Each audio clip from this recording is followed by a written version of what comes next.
Parents of tweens, if you're familiar with far-off drop-offs... Dad, stop, right here. Or get DMs about what's for dinner, you may be experiencing tween milestones. For your son or daughter, these can start at age 9. HPV vaccination, a type of cancer prevention against certain HPV-related cancers, can start then too. For most, HPV clears on its own. But for those who don't clear the virus, it can cause certain cancers later in life. Embrace this phase. Help protect them in the next. Ask their doctor today about HPV vaccination. Brought to you by Merck. Starting a business can seem like a daunting task, unless you have a partner like Shopify. They have the tools you need to start and grow your business. From designing a website to marketing to selling and beyond, Shopify can help with everything you need. There's a reason millions of companies like Mattel, Heinz, and Allbirds continue to trust and use them. With Shopify on your side, turn your big business idea into... Sign up for your $1 per month trial at shopify.com/special offer. Welcome back, True Crime Army. I am your host, Margot, and this is Military Murder, a show where I focus on crimes committed by military members and veterans. But don't worry, you don't have to know anything about the military to listen. You just have to be a true crime enthusiast. And if that's you, welcome home. If you've been following along the last few weeks, you know that I've been covering serial killers Leonard Lake and Charles Ng. Well, today, I am bringing you the conclusion of this case, after which I hope to never, ever, ever, ever have to hear the names Leonard Lake or Charles Ng again. If you haven't listened to the show in a while, I recommend you pick up where you left off. Or if you are interested in this mini-series, start with part 1, which was released on June 3rd. With that, I wanted to chat real quick about my Patreon and Apple Premium subscriptions.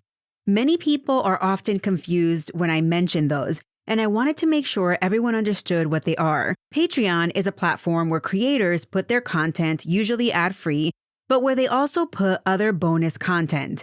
Military Murder Patreon has 3 levels where you get different things. $5, for example, gets you ad-free content and monthly bonus episodes, plus all the previous bonus episodes. And as of right now, we're up to 40 and counting. The $10 tier gets you everything plus mini episodes. If you want to check out Patreon, visit patreon.com/militarymurder. And listen, if you're an Apple user, you can use Patreon and you'll get your own link for Apple, but you can subscribe to Apple Premium directly from the Apple Podcast app. It's $4.99 a month, and it's all done from the app. But that only gets you ad-free episodes and monthly bonus episodes in addition to the back catalog. If you're an Apple user, but let's say you also want the mini episodes from Patreon, then you sign up for Patreon and you will get your own Apple feed to listen to all of the episodes ad-free, plus the bonus content that you have signed up for. Okay, that's just my little spiel. If you want more information, feel free to reach out to me and I can answer any questions you have. With that, I know next week is the 4th of July week, so I am going to be taking the time off to spend time with my daughters, so I will catch you in 2 weeks. All right, let's get on with today's case. Join me today as I bring you the conclusion of the serial killing duo Leonard Lake and Charles Ng.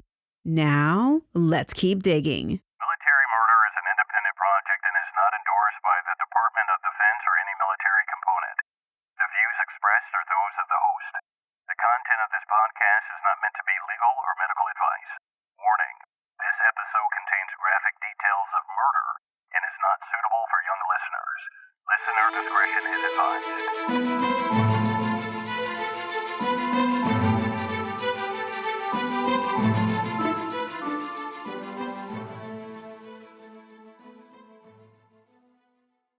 Last I left off, Leonard Lake had begun making people disappear, and after continuing to communicate through his incarceration at Leavenworth, Charles Ng met up with Leonard Lake in California.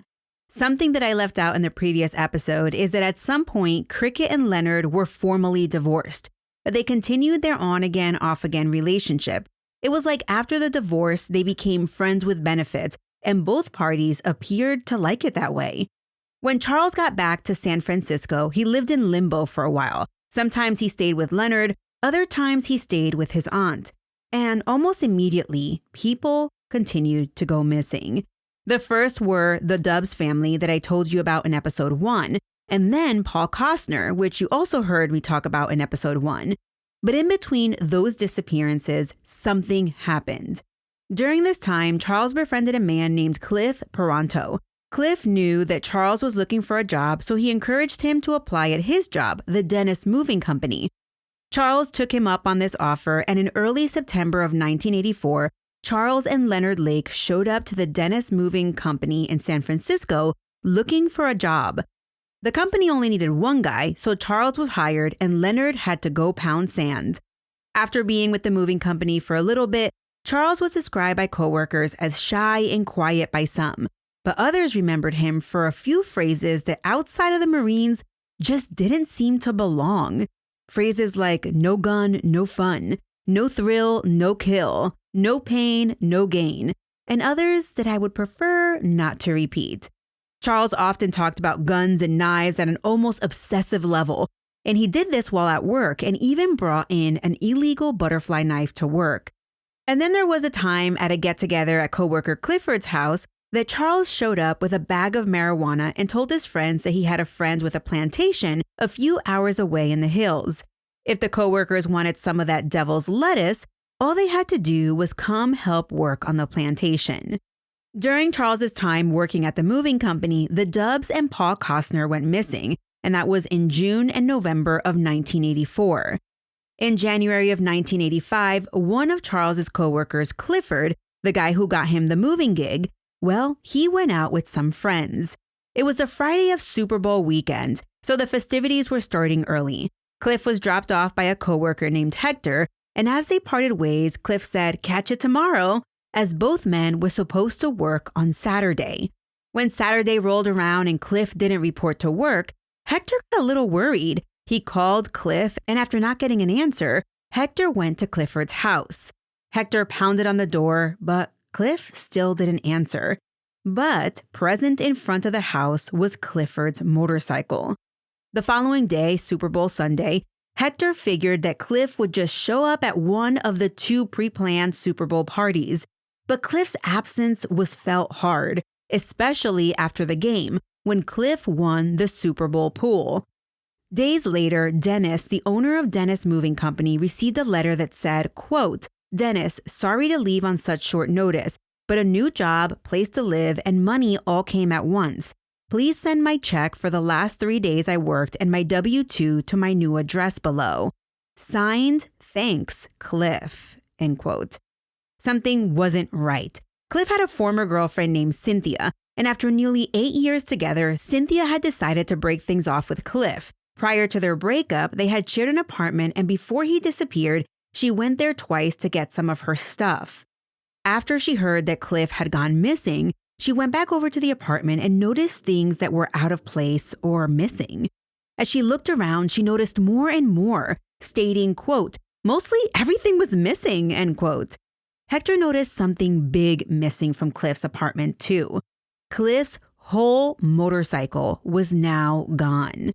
I'll just add this in here. I'm sure it won't come as a surprise to hear that Cliff's motorcycle was sold in April of 1985, just a few months after he went missing. I'm also sure it will come as no surprise to you to hear who sold it. None other than Leonard Lake. Sadly, Cliff was never heard from or seen again. And the letters that people received claiming to be from Cliff, they were postmarked from Wilseyville. And while one Dennis Moving Company employee being missing is strange, imagine when in late February 1985, another one of Charles Ng's coworkers went missing.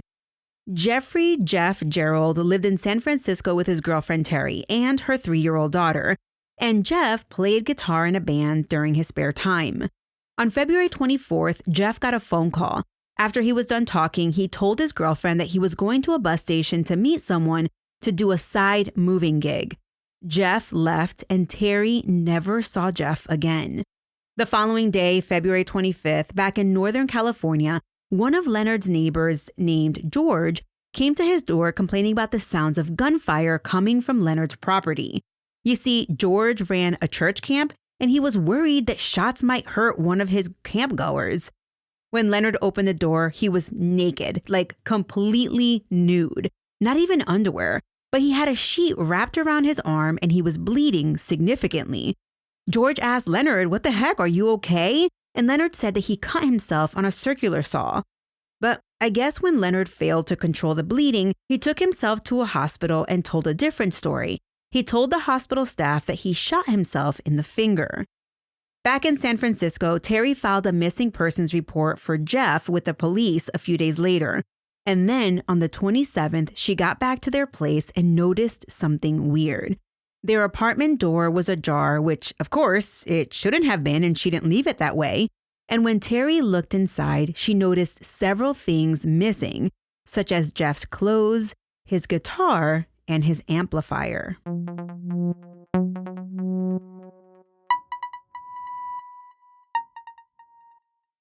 Today's episode is sponsored by Acorns, and April is Financial Literacy Month, an entire month dedicated to taking control of your money. Because honestly, no one really taught me how to manage money growing up. I didn't learn about investing until I was well into adulthood. But what I love about Acorns is that it makes it easy to start saving and investing for your future in just 5 minutes. I know, April is an entire month, but you don't need an entire month to learn. You don't need to be an expert. Acorns recommends a diversified portfolio that matches you and your goals. You can start with just your spare change. And you don't need a lot of time. Setup takes just 5 minutes because I know that your time is precious. And if financial wellness has ever felt out of reach, Acorns makes it simple, giving your money a chance to grow without the overwhelm. Personally, using Acorns gave me the confidence to stop putting it off and just start. And that peace of mind is completely worth it. Sign up now and join over 14 million all-time customers who've already saved and invested over $25 billion with a B dollars with Acorns. Head to acorns.com/militarymama or download the Acorns app to get started today. Paid non-client endorsement. Compensation provides incentive to positively promote Acorns. Tier 1 compensation provided. Investing involves risk. Acorns Advisors, LLC, an SEC registered investment advisor. View important disclosures at acorns.com/militarymama. Saturday presents, in the red corner, the undisputed, undefeated Weed Whacker Guy. Champion of hurling grass and pollen everywhere. And in the blue corner, the challenger, extra strength Saturday. Eye drops that work all day to prevent the release of histamines that cause itchy allergy eyes. And the winner by knockout is Saturday. Saturday, bring it on. In April 1985, 23-year-old Michael Mike Carroll, a former Fort Leavenworth inmate and now a Domino's employee, was dating 18-year-old Kathleen Kathy Allen. Mike was living with 2 of his foster brothers at the time in question. But after dating Kathy for a little bit, he convinced her to move into a motel with him, and she did. The time frame was now March of 1985. In April of 1985, during work, Mike told his coworker that he was planning on driving 24 miles down the road to see a friend about buying video equipment. The conversation was brief and he didn't give any names. But on April 12, 1985, at about 10 p.m., Mike said he was leaving and would return the following day. After that, no one ever saw Mike again. Kathy, Mike's girlfriend, was working as a clerk at a Safeway in Milpitas, which is in the Bay Area near San Jose. Her sister described Kathy as someone who was everyone's friend and wanted to take care of people. Well, on April 14th, after Mike had been missing for 24 hours, Kathy got a call at work. After she hung up, Kathy told her coworker some shocking news. Mike had been shot and might be dead. Kathy told the coworker that someone was going to pick her up and take her to Tahoe where Mike was. Kathy was picked up in a bronze-colored Honda by a balding and bearded man. You guessed it, it was Leonard Lake. He was the one who called Kathy at work to tell her that Mike had been shot. At about 5 p.m., Kathy called a good friend to tell him that Mike had called her and said he got into some trouble in San Francisco and needed to go to Tahoe. Kathy told her friend the same thing that she had told her coworker. Mike wanted her to come to Tahoe to meet him there, so he was going to send someone to pick her up. The friend called Kathy back about an hour later to check in on her. And Kathy answered, but she sounded like she was in a hurry, and that the person who was driving her to Tahoe, well, she said that they were there in the room, which we know now was Leonard Lake. But there was more. Kathy told her friend that this man, Leonard, was, quote, kind of a weird guy who wanted to take pictures of her, end quote. Kathy's friend told her, look, just call me when you get to Tahoe so I know that you're safe. Sadly, he never heard from Kathy ever again. The following day, April 15th, Kathy called her boss at Safeway and asked for extended leave because her boyfriend Mike had found a job in the Tahoe area and she wanted to spend time with him up there. Her boss approved the leave, and then a couple of weeks later, the supervisor at Safeway received a letter from Kathy that was dated May 6. The letter requested that the supervisor clean out Kathy's locker and forward her W-2 tax form to a post office box in, you guessed it, Wilseyville. One of Mike's foster brothers also received a letter from Kathy. The letter stated that she and Mike had moved to Tahoe, and they didn't have a phone and their car wasn't working.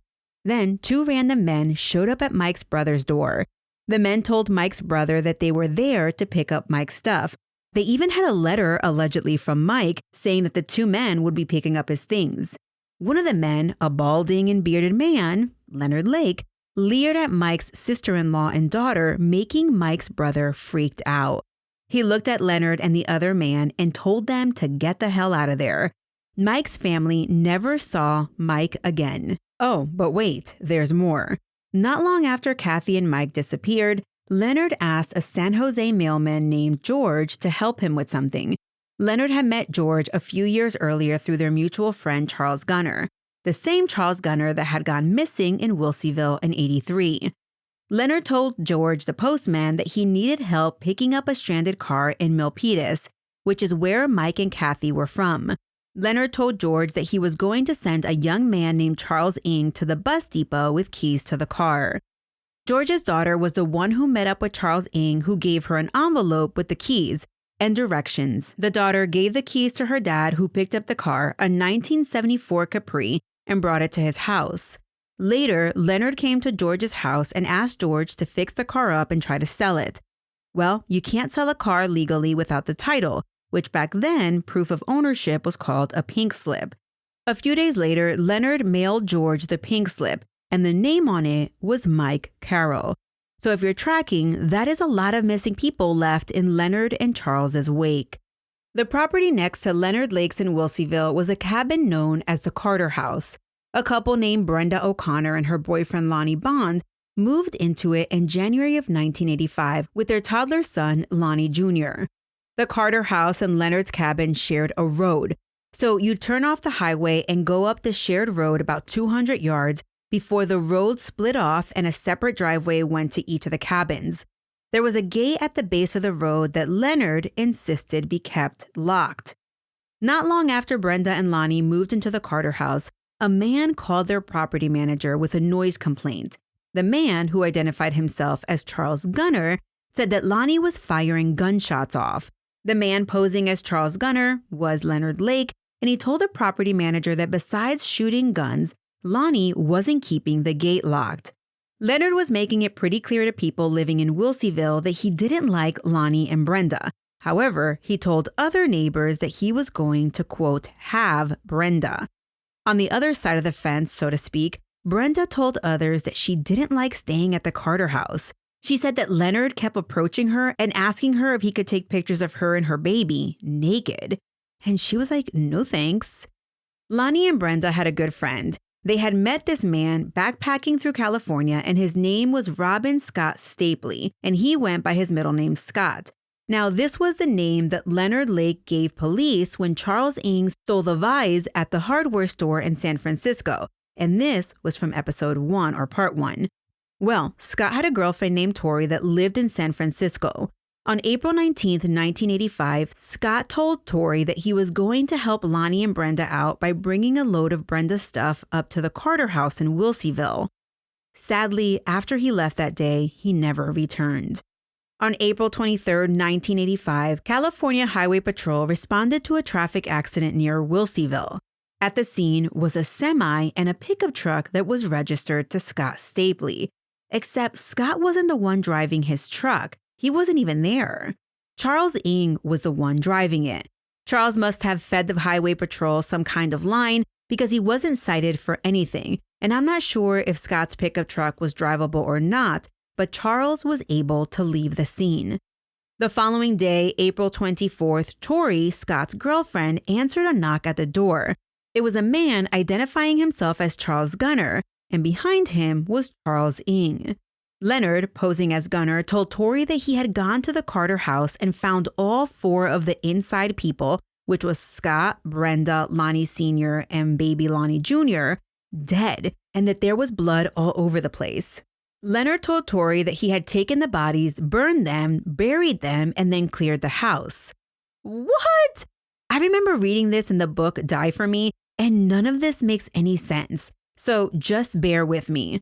Leonard told Tori that he wanted all of Scott's possessions to be taken back with him to Wilseyville because he wanted to make it look like Scott had moved out of the place he shared with Tori. That way, no one would come looking for him. He also wanted the pink slip for Scott's truck. Tori was super confused, but she was also flustered, so she did as was told. Tori gave Leonard a 10-speed bicycle, but explained that she was not able to open Scott's safe where the pink slip was for his Chevy. After conning Tori into giving them Scott's stuff, Leonard and Charles Ng went back to Wilseyville. In May, Leonard took it upon himself to contact the property manager for the Carter house where Scott, Brenda, Lonnie Sr., and baby Lonnie Jr. had been staying. Leonard told the property manager that the 4 of them had skipped town, but that Lonnie and Brenda left their car and the pink slip with him because Lonnie Sr. allegedly owed Leonard money. The property manager went out to the Carter house to check things out for himself. And when he got there, no one was there. But Scott, Brenda, Lonnie Sr., and Lonnie Jr.'s individual property were still in the cabin. Things like furniture, the baby's crib, dishes, clothes, and this all seemed super weird. Now, let's pause to recap a few things because there is so much going on. Way back at the beginning of this story, on June 2nd, when I told you how Charles Ng had stolen the vase at the hardware store, Leonard Lake was driving the bronze Honda belonging to Paul Costner. Leonard was using Scott Stapley's name and had Scott's gun and silencer in the trunk. The last piece, the license plates on Paul's Honda, belonged to Lonnie Bond Sr.'s vehicle. This story has more twists in it than a pretzel. On June 4th, San Francisco police detectives went to Wilseyville to check things out at Crickett's property. Remember, that's where Leonard lived. Mind you, by this point, Leonard Lake was on life support in the hospital, and investigators still didn't know what he was hiding. But what they found would baffle them and begin a 5-week search for bodies. The cabin was fairly normal looking, but next to it was a gigantic cinder block structure. Police entered the structure, and the first room had a wall made of cinder blocks that had plywood framing with screws in it. When the detectives unscrewed the plywood, it swung open, revealing a passageway in a secret room. Down the passageway was a living area of sorts that had a bed, a desk, and dressers. Inside that room, they found another wooden door that had latches for padlocks on the outside of it. Behind the door was a tiny room that could only be described as a prison cell. It was windowless and was only 6.5 feet by 3.5 feet. There was a small square opening in the door that had a one-way mirror in it that allowed someone to look in, but someone inside wouldn't be able to look out.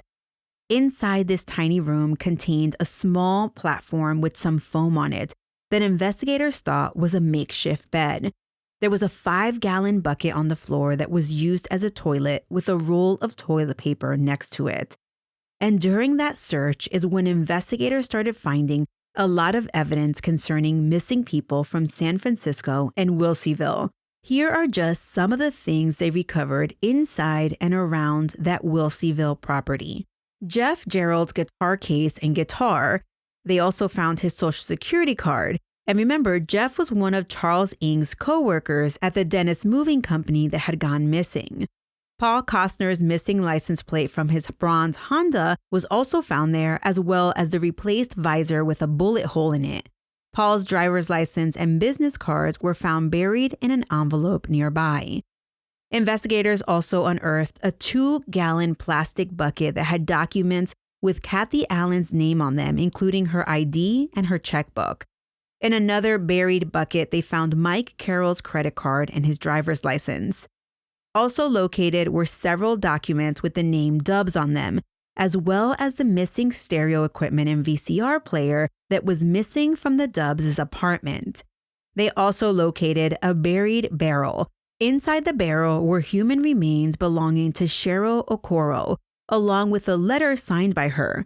There was also a lengthy diary belonging to Leonard that spanned 2 years. One of the entries described Cheryl Okoro as a, quote, whore, druggie, and a fool, end quote, along with Leonard's sick description of his enjoyment of being able to use her. Also inside the barrel were magazine ads for the sale of Jeff Gerard's car and Scott Stapley's truck that were placed by Charles Gunner, allegedly. We know that Charles Gunner had been missing, was presumed dead, and that Leonard used his former best friend's name as an alias. Then the police pulled out 2 video cassettes from the barrel. They popped one into the VCR and it started playing. It was a video of Leonard and his ex-wife Cricket engaged in sadomasochist activity while discussing a plan to capture other women. On the tape, they looked through pictures of women, then selected ones that they wanted to kidnap. The second video was titled M Ladies, Kathy, Brenda. Investigators later surmised that the title written on the tape, M Ladies, was a reference to Leonard's obsession with the book The Collector, and referred to his own Miranda project in which he was building the cell in the bunker to keep the women he collected. On the second tape, Leonard is seen rocking with his feet up in a recliner, and he starts talking.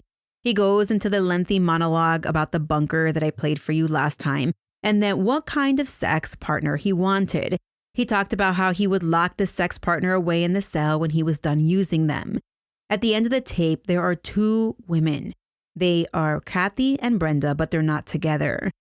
In Kathy's video, she was in a chair, handcuffed and in leg irons. Leonard told her, quote, if you go along with us, cooperate with us, we'll be as nice as we can to you within the limits of keeping you prisoner. If you don't go along with us, we'll probably take you into the bed, tie you down, rape you, shoot you, and bury you. Sorry, lady, time's up. Make your choice.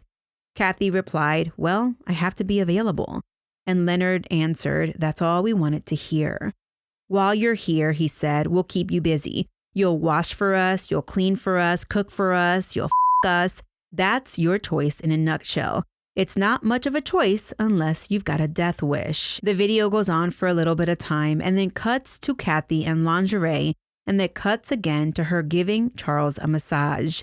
During the video, you can hear Leonard threatening to kill Kathy like he'd killed Mike the day before.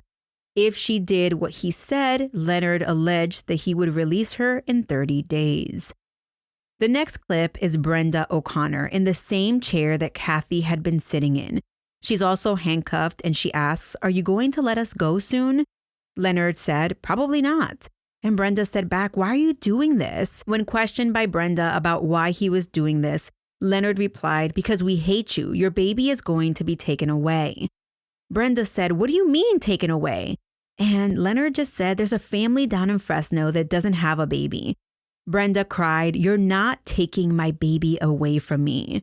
And that's when Charles chimes in, quote, it is better than the child is dead, right? End quote.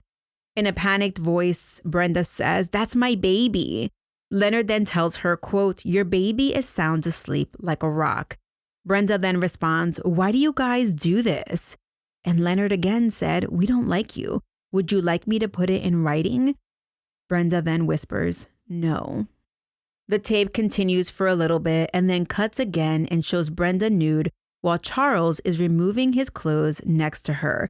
Leonard takes her by the arm and starts to lead her away. And then the video ends. After watching the videos, the police were in complete shock. The police found something else on the property. Scattered in different areas, they found human remains. In all, they excavated over 40 pounds of bone fragments and charred remains from the property. They also located 4 nearly intact bodies buried. 2 were tied up in sleeping bags. Forensic anthropologists sorted the bones into categories like right arm bones, left arm bones, and then calculated how many of each were found. There were some fragments that couldn't be identified, but the anthropologist estimated that among the remains were at least 4 adults, 1 child, and 1 infant. An infant is a child under the age of 3. The 4 intact bodies were Maurice Rock, Randy Jacobson, and an unidentified black male. Charles Gunner was also found, but he wasn't found during the initial search. Maurice Rock was last seen in the summer of 1984. He had told a friend that he was going to a man named Alan Dre's place to pick up some marijuana and to cook drugs. And it turns out that Alan Dre was another one of Leonard's aliases. So let's talk about Randy Jacobson. Randy's girlfriend told investigators that she last saw Randy on October 15th, which she doesn't give a year, but we're assuming it was 1984. And she last saw him in San Francisco with Leonard Lake. Leonard was there to buy Randy's van and was trying to talk Randy into coming out to help him with his marijuana farm. Randy had declined, but that was the last time his girlfriend ever saw him. Randy, Maurice Rock, and Cheryl Okoro were all identified in a newspaper article from 1985 as being transients from the Haight-Ashbury area of San Francisco.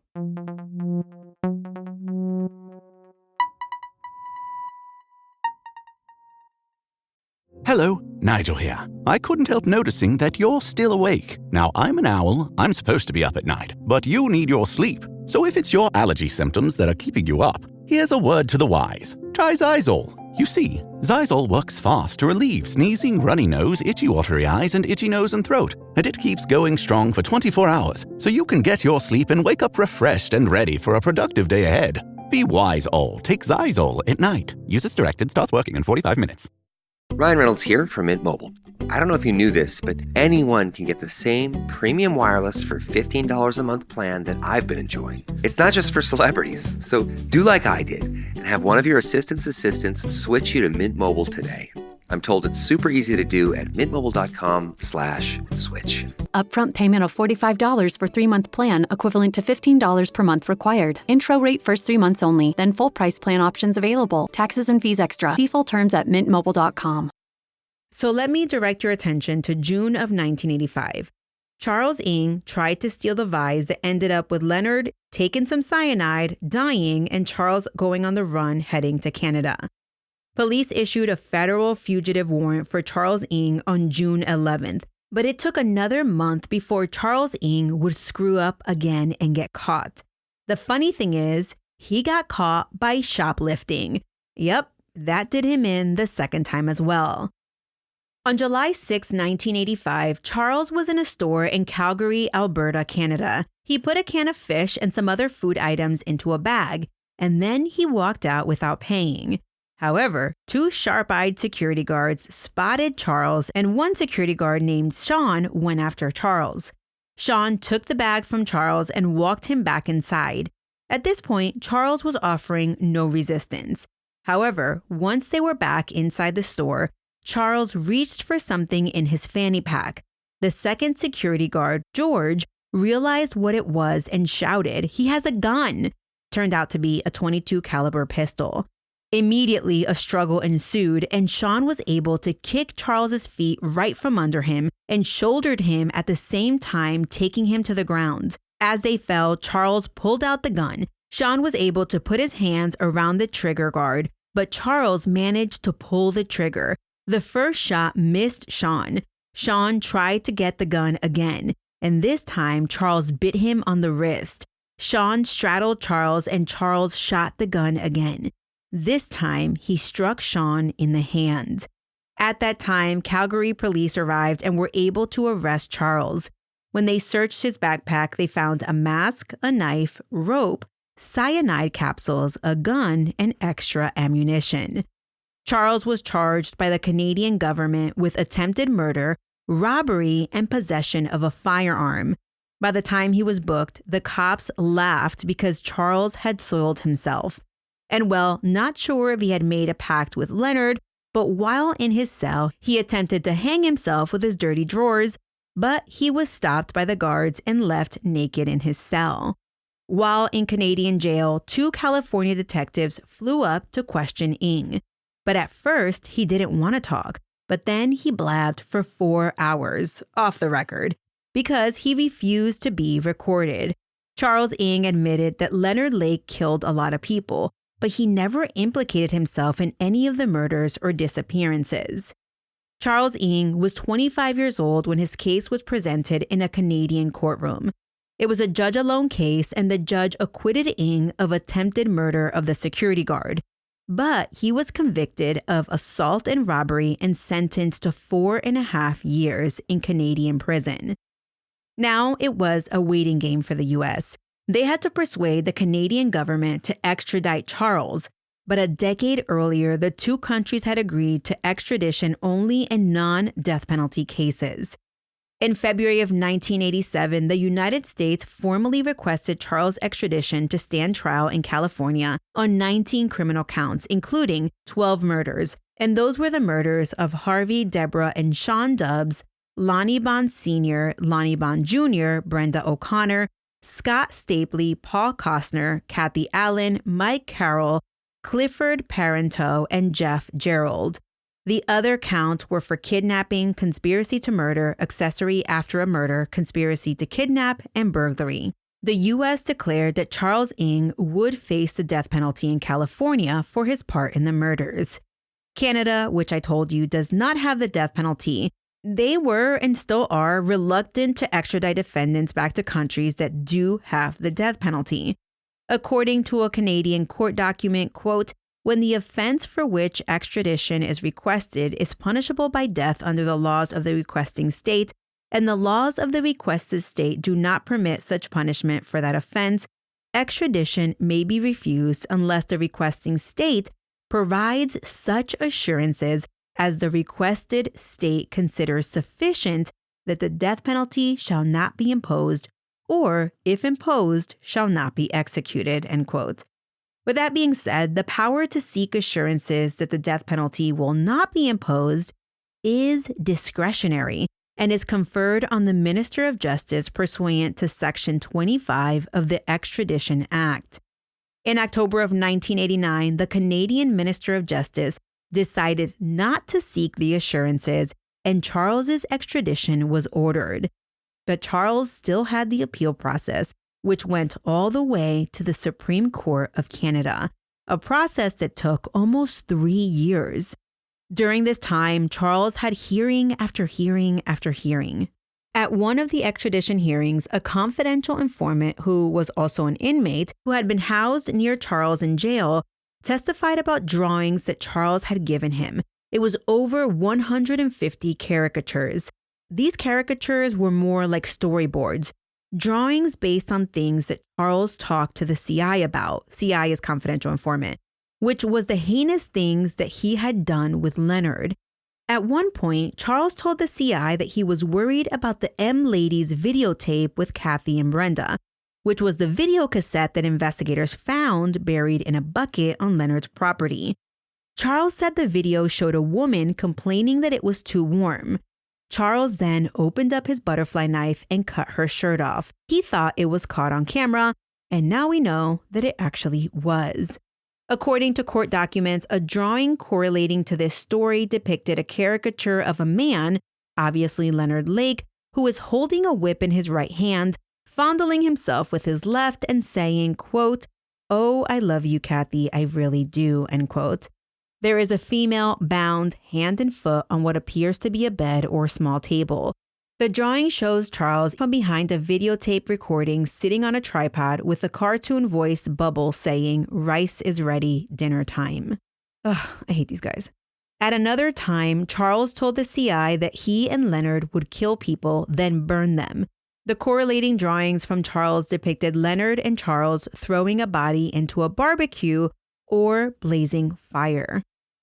Finally, after fighting extradition for 6 years and largely due to public outcry from both sides of the border, on September 26, 1991, the Canadian Supreme Court found Charles's extradition without assurances as to the imposition of the death penalty did not breach Canada's constitutional protection for human rights nor the standard of the international community. Charles was extradited back to California on that very same day. And listen, I am sure that CI testifying was one of the reasons why Canadians were like, yeah, send that guy back to the US. We do not want him in our country. And with Charles Ng's feet on US soil, California prosecutors wasted no time.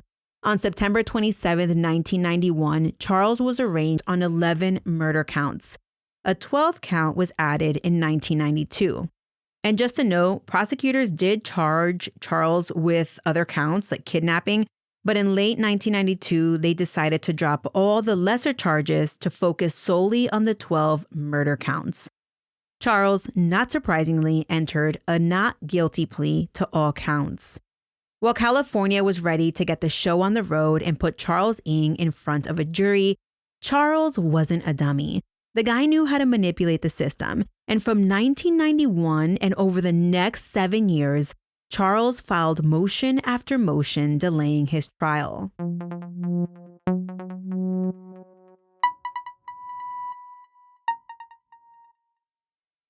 First, he filed for a change of venue out of Calaveras County, and that change of venue was granted in 1994, and the case was moved to Orange County. The trial was expected to be a costly one. Estimates pre-trial put the case at about $13 million. And the trial would stay in Orange County, but Calaveras County would foot the bill. And for you inflation followers, that would be about $27 million today. Once he won the change of venue, Charles would fire his defense team, start over with a new one, then fire the new team. And he did this over and over again. I mean, listen, it's a well-known delay tactic, and it was working for him. Another 3 years ticked by until Charles ran out of motions. In total, there were 4 different judges appointed to the case, as well as 6 defense teams. Charles Ng's trial finally began on October 26, 1998 in Santa Ana. A jury was selected, and it was made up of 9 women and 3 men. Charles Ng, the former Marine, would face a jury whose foreman was a Marine sergeant named Mauricio. Did I ever mention that I love karma? Whee! I kind of love that. A parade of forensic experts, eyewitnesses, and police investigators flowed through the stands over the next 3 months while the trial took place. The largely circumstantial case relied on work records, witness sightings, and the cartoons that Charles drew while in the Canadian prison. But the most damning evidence was the videotape that showed Charles cutting off Kathy Allen's clothing. The video was the first piece of evidence provided to the jury from the prosecution. When it was the defense's turn to put on a case, they introduced psychiatrists who testified about the psychological damage done to Charles as a child when his father beat him. Dr. Stuart Gratian, a psychiatrist who testified for the defense, diagnosed Charles with severe dependent personality disorder with traits of avoidant personality disorder, anxiety, and severe chronic depression. Dr. Gratian explained that Charles, quote, yearns for authority figures and will easily become their lackey, end quote. He was morbidly shy as a child and was punished if he expressed any emotion. Charles was very susceptible to the U.S. Marine Corps' motto of Semper Fi, always faithful, i.e., always subordinate to the higher authority. However, because Charles was Asian, he said he wasn't accepted by some of the Caucasian Marines and was instead victimized to some extent. Dr. Gratian expressly stated that Charles did not show any psychopathic tendencies at all. Dr. Gratian described a category as sadistic psychopathic killers such as Charles Manson, a category that included Leonard Lake, and contrasted them to Charles Ng, who was a follower. Dr. Gratian concluded, quote, I think Charles Ng could have ended up going in any direction. That is just who he was, passive, a follower, just yearning for somebody to lead him, end quote. So, I swear, some people's kids, that's not an excuse. Well, in a last-ditch effort to clear himself, Charles Ng had his team put him on the stand in his own defense.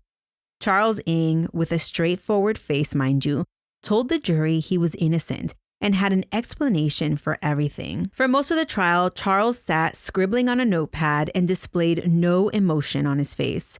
His defense leaned on Charles becoming, quote, a sacrificial lamb, end quote, after Leonard Lake killed himself with cyanide. Per Charles, he had no idea that Leonard, quote, had a sex slave in the bunker. Okay, but I saw you in the video, Charlie boy, so what you gotta say about that? Charles swore he had never been past the front of the bunker. According to Charles, Leonard had told him that it was his domain and he didn't want Charles in it. Charles also testified that after his stint in Leavenworth for the theft of weapons while he was in the Marines, he went back to California, but Leonard was, quote, different when he got there.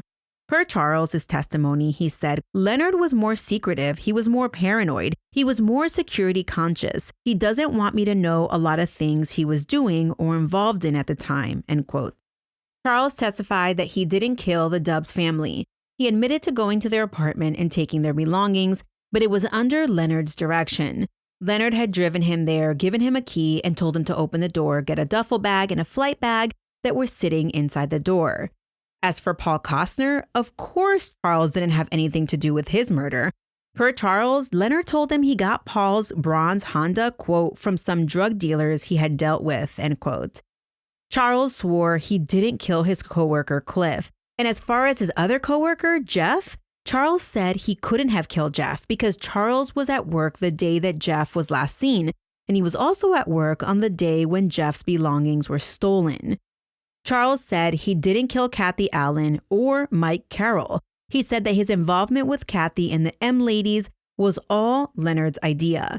And the only reason that Charles was in the video, allegedly, was because Leonard needed help, quote, to gain compliance and cooperation of Kathy, end quote. Charles knew that Leonard wanted to keep her as a prisoner, quote, basically somebody that he is going to keep for a while to fulfill his fantasy, end quote.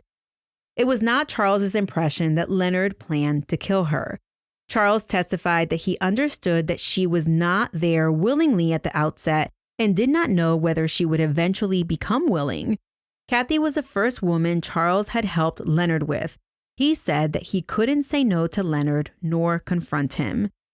Charles explained that at one point on the tape, he said, quote, this is surprisingly cooperative, end quote, because he thought she would do most of the things that people would do in that circumstance, maybe starting to run away or trying to fight or something like that. According to Charles, Kathy was still alive when he left to go back to work. Charles said he wasn't involved in killing Lonnie Bond Sr., Lonnie Bond Jr., Scott Stabley, nor Brenda O'Connor.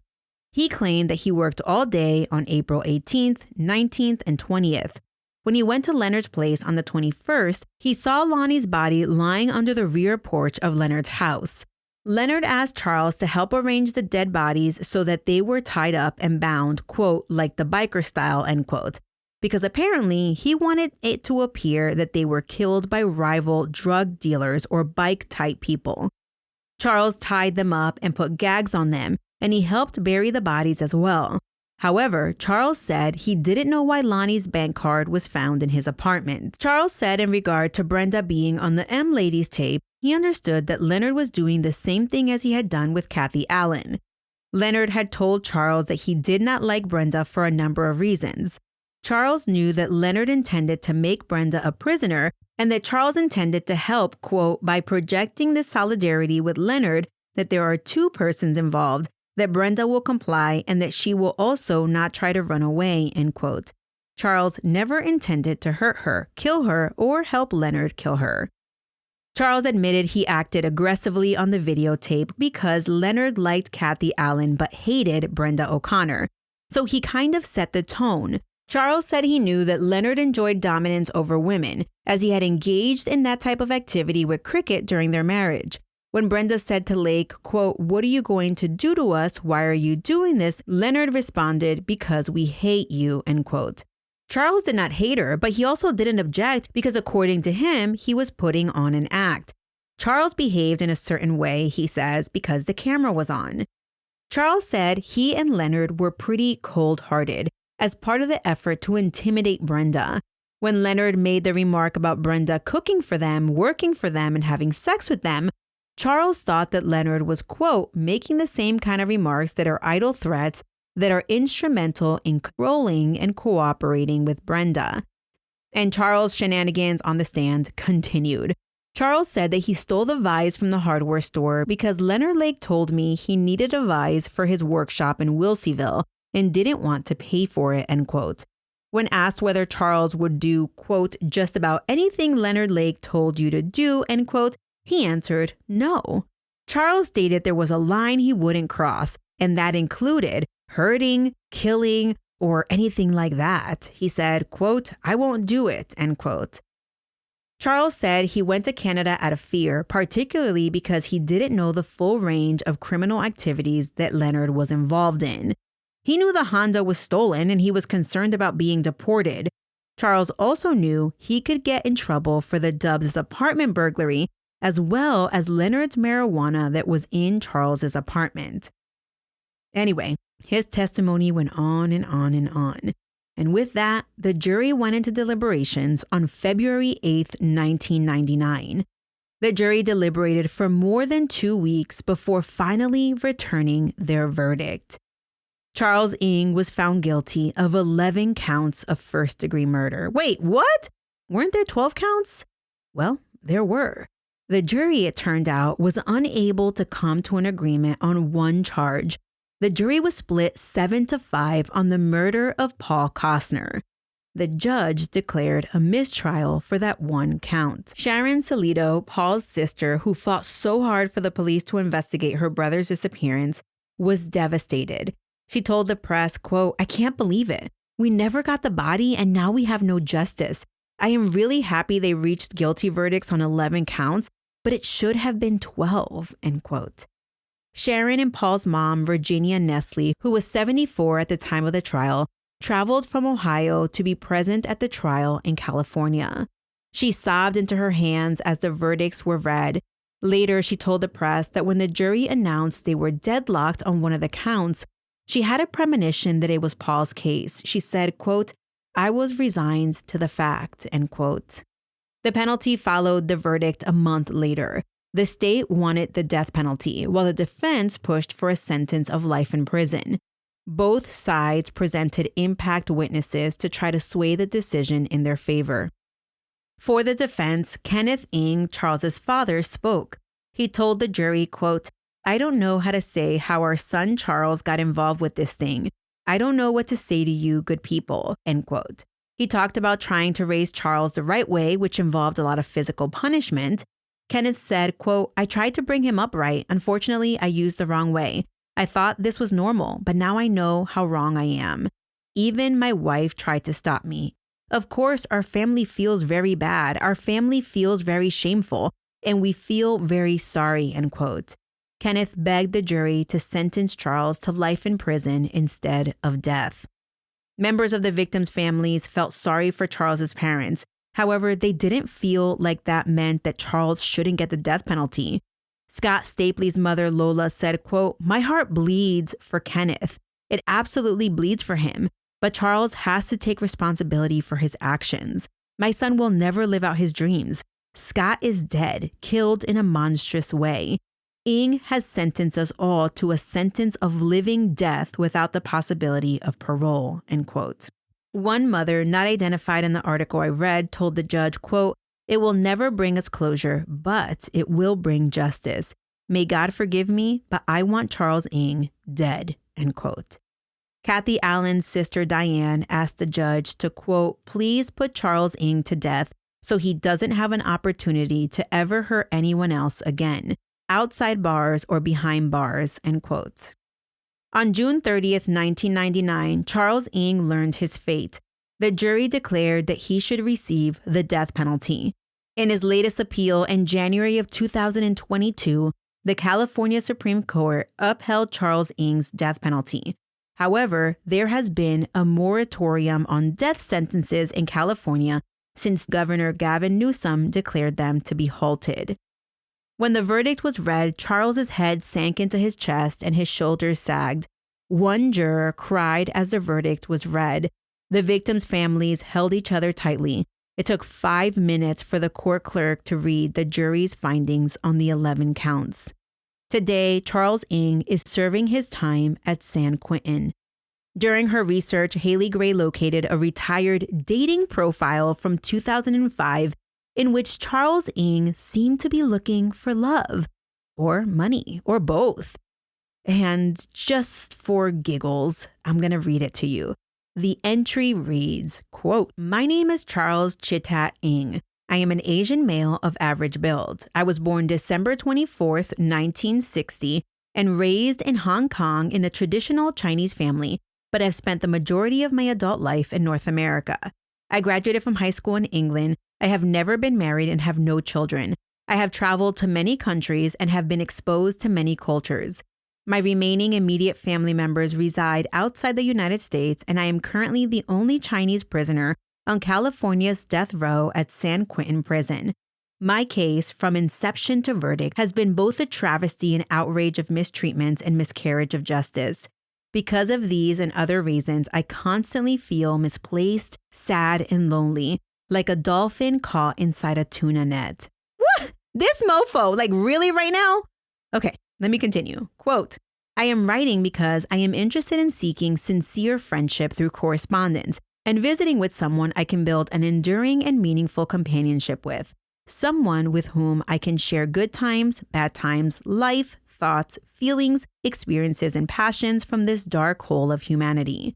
Out in the free world, I enjoyed such things as reading, learning new subjects, wilderness exploring, martial arts, movies, traveling, cooking, outdoor adventures such as mountain hiking, climbing, scuba diving, and serving as an infantryman in the United States Marine Corps. Throughout my life, I have refrained from unhealthy habits such as smoking, drinking, and recreational drug uses." Okay, I have to stop here. But listen, it's almost like, so kidnapping and murder are on the table though? You know, are those healthy habits, right? I mean, come on, Ng. Quote, "During my incarceration, I enjoy such things as origami, spirituality, self-study, exercises, writing, reading, and drawing. I am a self-taught artist who loves animals and strive to express artistically with an improvisational approach in whatever medium available to me. I always feel a special kinship in my struggle for survival as those faced by the endangered animals I depict in my artwork. To me, art is a universal emotional expression of all cultures, and wildlife art a spiritual reference for all things wild and free, and a way for me to immortalize my love and intimacy to those who are dear and special to me. Personality-wise, I am quiet, shy, open-minded, down-to-earth, loyal, thoughtful, dependent, and sentimental, but can be wayward, overly trusting, and pessimistic at times. Life is fleeting, and my fate is at best uncertain. Therefore, I desire to hear from new friends and reconnect with people who had touched my life and heart in the past, but with whom I have lost touch due to circumstances beyond my control.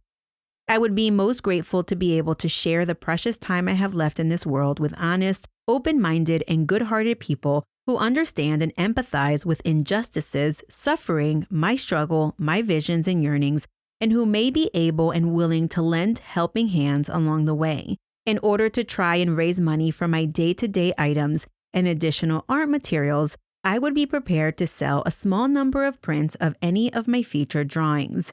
Thank you for your attention, and I look forward to hearing from you." End quote. Is it just me, or like who besides me, who reads these messages, and do people actually respond? Are they like sending money, for like these pictures? All right.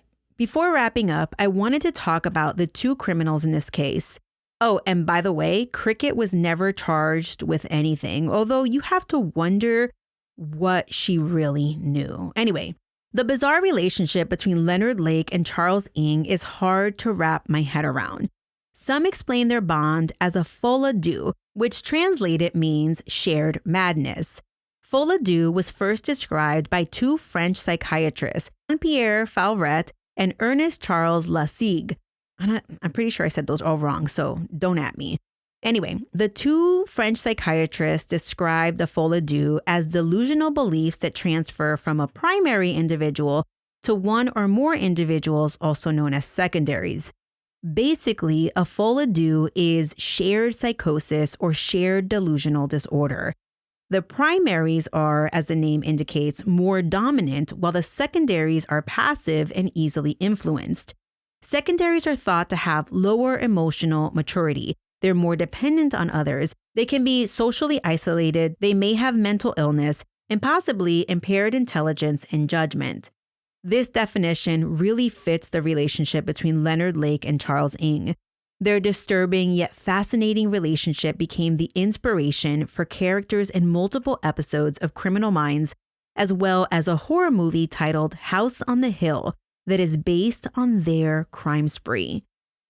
There are 12 known victims of Charles Ng, although he was convicted of murder and sentenced to death for only 11 of them. However, authorities believe there might be as many as twice as many victims that Leonard Lake murdered, up to 13 or more that we may never know of. Not all of the known victims' bodies have been recovered, and there are names listed here whose remains were found but didn't have any coverage in the trial because Charles wasn't maybe involved in their murders. So let me name them for you. For the victims, the 1983 victims were Charles Gunner, who was 36, Donald Lake, which is Leonard's brother, and he was 32. In 1984, Donald Guyetti was 36, Paul Costner was 39, Harvey Dubbs and his wife Debbie were both 33, and their son Sean was 16 months old. Jeffrey Askren was 30, Cheryl Okoro was 26, and just as an aside, in 2002, Cheryl's birth daughter, who had been adopted and was 10 at the time, she finally learned that her mother had been the victim of Leonard and Charles. Other victims were Maurice Rock, who was 38, and Randy Jacobson, who was 34. The victims that we know of from 1985 were Mike Carroll, who was 23, and he was a Marine Corps veteran. Also, his girlfriend, Kathy Allen, she was 18 years old. Lonnie Bond Sr. was 27. His wife, Brenda O'Connor, was 19. And their son, Lonnie Bond Jr., was 2. Robin Scott Stapley was 26. Clifford Parenteau was 23. And Jeffrey Gerald was 24. All of the bones found in the Wilseyville property have been placed in a crypt, and I'm not sure if it's all the bones or just the ones that are, kind of like Jane and John Doe's. But on the crypt, there is a beautiful inscription that reads, quote, "In Wilseyville we found you, our loved ones. Though taken in darkness, you will forever live in light. Rest in peace. Victims of the 1984 and 1985 Wilseyville mass murder," end quote. Before concluding my research, I found an article from August of 2021, and it states that on August 17th, 2021, the unknown remains of victims were removed from the crypt in hopes of identifying them and bringing closure to family members. The Calaveras County Sheriff's Office is working directly with the California Department of Justice to make this happen. I didn't find an update after this article was written, so who knows what we might hear about more Leonard Lake and Charles Ng victims in the future.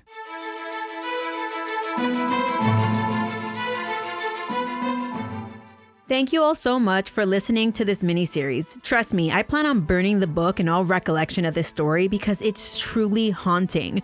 My condolences go out to all of the victims' families, and especially those families who think that their loved ones might be connected to the Wilseyville House of Horrors and who till this day, 40 years later, still do not have answers. So many thanks to Haley Gray and Myrtle for their assist in researching this horrendous case. Shout out to Myrtle for writing this 3-parter in collaboration with myself. And shout out to me for reading Die For Me, a book by Don Lasseter. I have owned this book for over 3 years, and I finally opened it this year.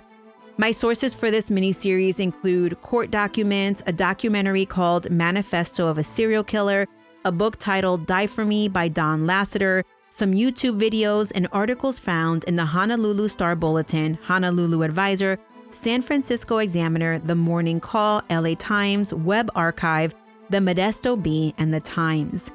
Military Murder was produced by Mama Margot Productions. This episode's executive producers are Myrtle, Jen, and Falcon 13. The music was created by Ty-Ops. Remember, next week I wish you a happy Independence Day, and I am taking the week off to hang out with my kiddos. Until next time, remember, you never really know what someone is capable of, so remain vigilant always. You have a fabulous week, and I'll keep digging to bring you another military murder story next time.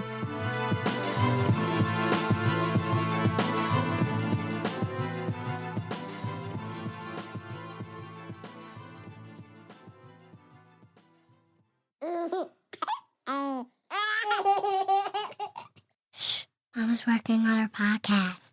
I don't want to.